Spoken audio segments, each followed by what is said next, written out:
ជំរាបសួរក៏ដូចជាសួស្តីបងប្អូនទាំងអស់គ្នាថ្ងៃនេះខ្ញុំសូមបង្ហាញសកម្មភាពខ្លះៗនៃការទទួលទានអាហារនៅក្រៅផ្ទះរបស់ក្រុមគ្រួសារក៏ដូចជាបងប្អូនកូនក្មួយរបស់ខ្ញុំ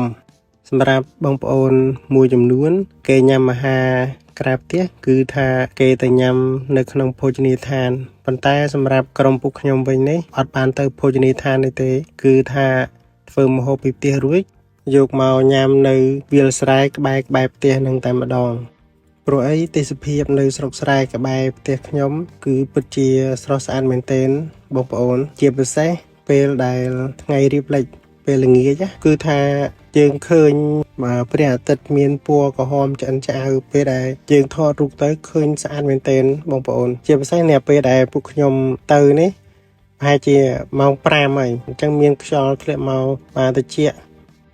ធ្វើឲ្យអារម្មណ៍របស់យើងក៏ស្រស់ស្រាយតាមនឹងអញ្ចឹងដែរទៅ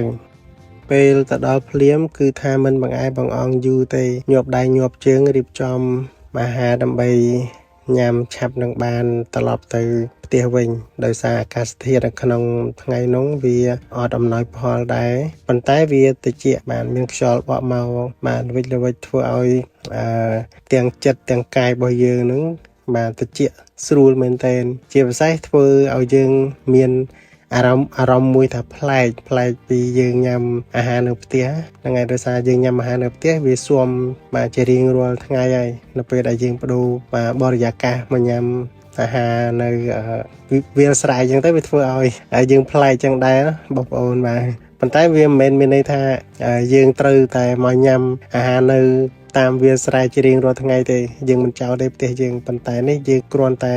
ចង់បដូរបរិយាកាសយូរម្ដងតែប៉ុណ្ណោះចង់និយាយថានៅស្រុកស្រែអ្វីត្បិតវាមិនទំនើបមិនស៊ីវិល័យដូចនៅក្នុងក្រុងក៏ពិតមែនក៏ប៉ុន្តែបើនិយាយអំពីអាកាសធាតុវិញគឺនៅស្រុកស្រែវាល្អបរិសុទ្ធបាទមិនដូចនៅទីក្រុងទេការនាំបងប្អូនកូនក្មួយមក